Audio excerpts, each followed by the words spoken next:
La véritable éducation consiste à tirer le meilleur de soi-même. Quel meilleur livre peut-il exister que le livre de l'humanité? Vous avez sans doute pu remarquer que l'icône en bas à droite de mes vidéos vous permettant de rejoindre ma chaîne plus facilement représentait le visage de Gandhi. Et pour cause, il fait partie des personnes que j'admire le plus dans l'histoire. À la fois révolutionnaire et pacifiste, sage et engagé, il appartient à une époque contemporaine de la nôtre. C'est pourquoi je pense qu'il fait un sujet parfait pour un nouvel épisode d'Historique. Alors installez-vous bien confortablement. Aujourd'hui on va parler d'indépendance, de révolution, de liberté et tout ça sans violence. Aujourd'hui on va parler de Gandhi. Générique.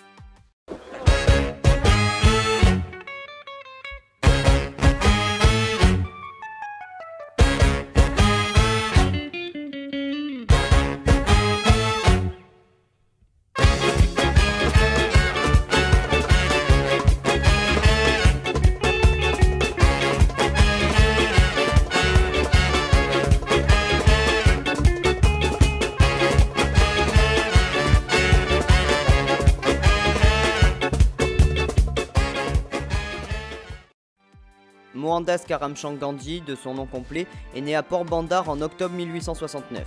Pour vous mettre en contexte, l'Inde est une colonie britannique depuis le milieu du XVIIIe siècle. Elle est en partie sous le contrôle de la Compagnie des Indes orientales, qui est la première compagnie anglaise fondée pour conquérir les Indes et dominer les flux commerciaux avec l'Asie. Pendant près d'un siècle, la Compagnie des Indes va s'étendre et prendre peu à peu le monopole du commerce sur la quasi-totalité du territoire indien. Mais à la fin des années 1850, la révolte des Sipais éclate. Considérée comme un premier pas vers l'indépendance de l'Inde, elle a pour conséquence la confiscation du monopole de la compagnie par la reine Victoria. Dès 1860, toutes les possessions de la compagnie passent sous le contrôle de la couronne et en 1874, la Compagnie des Indes est dissoute. 2 ans plus tard, l'Inde devient un empire et la reine Victoria est proclamée impératrice des Indes. Voilà, donc Gandhi naît au milieu de toute cette agitation politique et administrative. Il est cependant issu d'une famille riche, son père, Karamchand Gandhi, étant le premier ministre de la petite principauté de Rajkot. Il est élevé dans la religion hindouiste par sa mère très pratiquante, tout en apprenant le respect des autres religions. Son parcours scolaire démarre très mal, puisqu'en primaire il est plutôt médiocre, mais il se rattrape au collège où il devient un élève brillant, et pour cause, à l'âge de 13 ans, Gandhi se marie. Un mariage arrangé entre ses parents et ceux de la jeune Kasturba qui a 13 ans elle aussi, comme ça se faisait beaucoup en Inde. Gandhi admire beaucoup son père, mais ce dernier décède en 1886 alors que son fils n'a que 16 ans. Il n'a pas assisté aux derniers instants de son père et il s'en voudra énormément. Suite à cet événement, il fait vœu de devenir une personne tolérante, honnête et respectueuse de son prochain, qualité qu'il gardera toute sa vie. En 1888, il part à Londres pour étudier le droit à l'université, promettant de respecter les mœurs et les traditions hindoues qui lui donneront du mal à s'adapter à l'Angleterre. Il passe très brillamment ses examens et 3 ans plus tard, il rentre en Inde avec un diplôme d'avocat. Il tente de s'installer à Bombay, mais le problème c'est qu'il a étudié le droit à Londres et qu'il n'a aucune connaissance du droit indien. Et en plus, Gandhi est quelqu'un de très timide et il a du mal à s'exprimer en public. C'est pas top pour un avocat. Il retourne donc à Rajkot et travaille pour son frère qui est conseiller du chef de la principauté. Très vite, son frère est accusé de fermer les yeux sur un vol de bijoux appartenant à la couronne.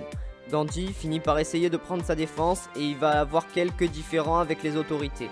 Écœuré par l'arrogance de son entourage et la tension qui pèse autour de lui, il souhaite quitter l'Inde au plus vite. Et ça tombe bien puisqu'en 1893, une société indienne lui propose un contrat d'1 an en Afrique du Sud.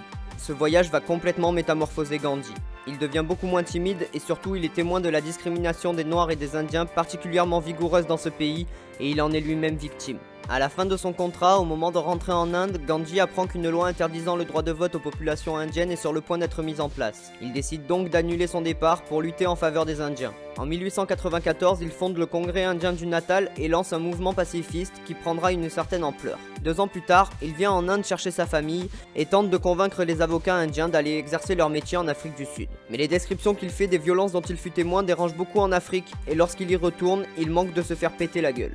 Non, plus sérieusement, il est accusé d'organiser l'invasion du pays par les Indiens.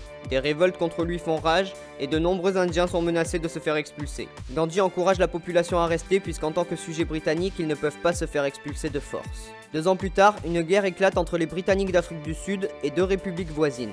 Contre toute attente, Gandhi s'engage près des Britanniques en créant un corps d'ambulanciers composé d'Indiens et prend même part au champ de bataille en tant que médecin lors d'une bataille en 1900 et sera décoré pour ça. En 1906, une loi prévoit de demander aux Indiens d'être enregistrés grâce à leurs empreintes digitales.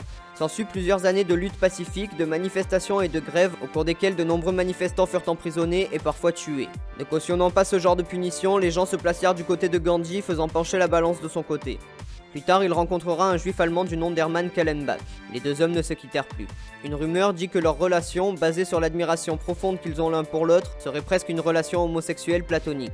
Gandhi retourne en Inde en 1915. Il décide de parcourir le pays de long en large afin d'en connaître tous les endroits. Et puis il va finir par lutter pour l'indépendance de ce pays. D'abord pour l'indépendance culturelle, puis sous toutes ses formes.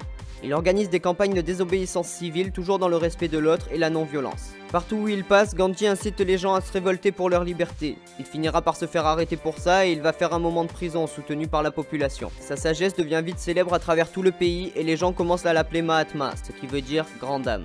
En 1919, un nouveau mouvement est organisé, mais tous les Indiens n'ont pas la sagesse de Gandhi et ça va très vite déraper en une série de pillages, d'incendies et de meurtres. Les autorités se voient obligées de calmer la révolte à coups de feu. Gandhi manifeste alors son désaccord avec les deux camps, la police et ses méthodes violentes, et la population qui n'a rien compris du tout.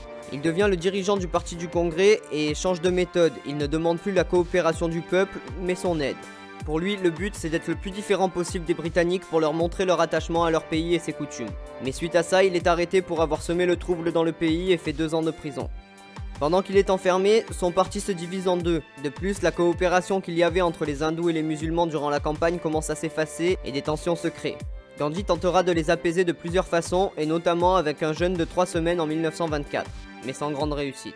Il va pendant plusieurs années se tenir à l'écart de l'agitation du pays et revient sur le devant de la scène politique en 1928, toujours dans son optique d'indépendance, et il va proposer au gouvernement britannique de choisir entre rendre son indépendance culturelle à l'Inde et garder un statut de protectorat, ou subir une nouvelle campagne pour l'indépendance complète. Le gouvernement ne répond pas, alors Gandhi commence sa campagne. Le 31 décembre 1929, le drapeau indien est hissé à Lahore, dans l'actuel Pakistan. Gandhi lance un boycott sur la taxe britannique mise en place sur le sel, et en mars 1930, il entame une grande marche de 400 km à travers le pays. Il commence quasiment seul, et au final, il sera suivi par des milliers de personnes.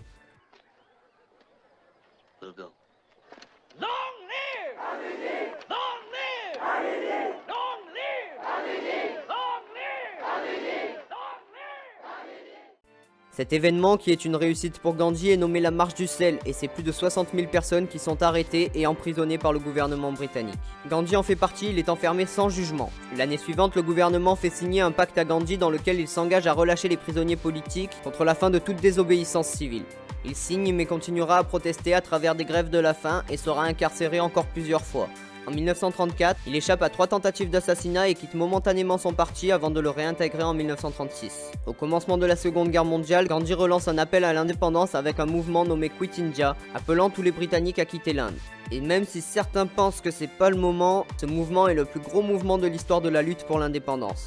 Gandhi affirme que l'Inde ne participera pas à la guerre si elle ne devient pas immédiatement indépendante. Gandhi et tous les dirigeants du Congrès sont arrêtés en 1942 par les Britanniques. Une vague de violence est alors lancée par des indépendantistes.